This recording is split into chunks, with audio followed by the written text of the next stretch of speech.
Le deuxième axe de cette visite, c'est un combat commun pour la planète. Lorsque la France a décidé de se mobiliser en juin dernier suite à la décision américaine de sortir des accords de Paris, nous nous sommes aperçus qu'il y avait des alliés forts et ils étaient en Asie. Et je dois le dire, c'est alors la décision conjuguée de la Chine et de l'Inde qui a été extrêmement forte pour maintenir ce camp de la lutte contre le réchauffement climatique. Et je crois que cette bataille pour ce bien commun est absolument indispensable et nous avons montré ce matin avec le Premier ministre Modi toute l'importance qu'elle revêt. Il y a 2 ans, l'Inde avait décidé de s'engager et la France l'avait suivi pour l'Alliance solaire internationale. Et nous avons ce matin installé cette conférence. Quand je dis installé, nous avons donc signé officiellement la mise en œuvre de cette alliance qui n'est plus simplement une idée ou un traité de papier, mais bien une première mobilisation. Elle part d'un constat simple.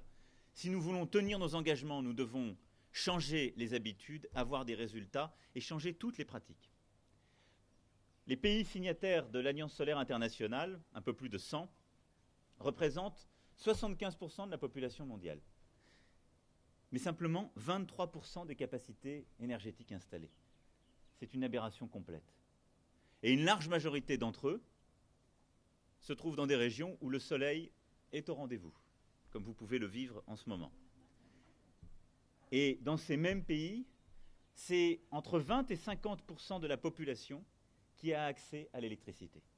Ce qui veut dire que le développement n'est pas possible, une vie normale n'est pas possible, l'éducation des enfants n'est pas possible quand tout s'arrête à 17, 18 ou 19 heures. Et donc, l'objectif de cette alliance solaire, c'est de produire 1 terawatt d'énergie solaire, de mobiliser 1000 milliards de financement. Nous avons commencé, la France s'est engagée à apporter sur le plan du financement public 1 milliard de financement dans la génération en cours de production par l'Agence française de développement. Et donc nous avons ajouté 700 millions aux engagements initiaux et en cours de réalisation qui nous ont déjà permis d'avoir des résultats très concrets et d'accompagner nos entreprises.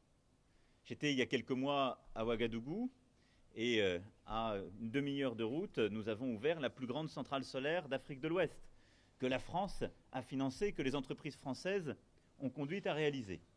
Et nous serons demain dans l'Uttar Pradesh avec le Premier ministre pour inaugurer, là aussi, la plus grande centrale solaire de l'État le plus peuplé de l'Inde, où des financements français sont au rendez-vous et surtout des grandes entreprises françaises sont au rendez-vous et sans doute plusieurs d'entre vous y ont contribué. Et donc nous devons changer ces pratiques, aller plus loin, c'est ce que nous avons installé ce matin, avec à la fois la mobilisation de projets, il y en a une centaine qui ont été identifiés, mais ce sont des petits projets qu'il faut aller chercher pour leur permettre d'avoir le financement. Et donc ce sont des milliers de projets qu'il faudra dans les prochains mois mobiliser. Mobiliser ces financements publics et privés, car l'énergie solaire devient rentable, et assurer à la fois la mobilisation de notre recherche et de nos innovations, parce que c'est comme ça qu'on baissera les coûts, et plusieurs d'entre vous sont impliqués dans cette bataille, mais en même temps la formation des individus, parce qu'installer une centrale solaire est une chose, mais si on ne forme pas sur place les gens pour l'entretenir, la faire fonctionner, bien souvent elle tombe elle-même en désuétude, donc est inutilisable quelques mois ou quelques années après, mais surtout elle ne permet pas le juste développement sur le terrain. C'est donc tout cela ce que nous avons installé aujourd'hui, montrant la mobilisation très forte de l'Inde dans ce combat pour le bien commun qu'est la planète. Et vous le voyez, la vision géopolitique et de sécurité, comme la vision de l'ordre international et de la lutte contre le réchauffement climatique, nous réunit très profondément et constitue pour moi les 2 premiers axes solides de la coopération entre nos pays pour les années à venir, et elle dépasse très largement ce que nous avions réussi à faire jusqu'alors. Le 3e axe de la relation, c'est évidemment l'agenda bilatéral qui est entretenu depuis des décennies, des années, par vous-même, par la mobilisation de notre réseau diplomatique, et je veux ici remercier très sincèrement notre ambassadeur pour le travail qu'il accomplit chaque jour, et le remercier ainsi que son épouse pour leur accueil aujourd'hui dans cette maison, et remercier avec lui l'ensemble des services de l'État qui se mobilisent au quotidien pour que la France soit plus présente et que vous puissiez chaque jour encore faire davantage. Alors, cette relation bilatérale, elle s'inscrit évidemment dans ce cadre stratégique dont je viens de développer les deux principaux aspects, mais je souhaite que nous puissions continuer à l'inscrire autour de quelques priorités. La première, et nos différents dirigeants d'entreprise l'ont très bien développé hier lors de notre forum, la première, c'est justement celle qui concerne l'énergie. L'Inde a une stratégie très forte, elle veut réduire sa consommation justement d'énergie fossile et avoir 40% de non fossiles d'ici à 2030. La France est très présente dans la fourniture de renouvelables, l'accompagnement de cette transition, nous devons pouvoir faire encore davantage. Nous représentons 10% des capacités. L'inauguration de la centrale de demain sera un bel exemple de ce que nous pouvons commencer à faire et nous devons continuer à aller dans cette direction, à la fois en termes de production d'énergie, mais aussi d'accompagnement des nouvelles mobilités, des énergies alternatives, de la stratégie donc solaire, mais également de l'éolien, de la stratégie hydrogène et des nouvelles mobilités.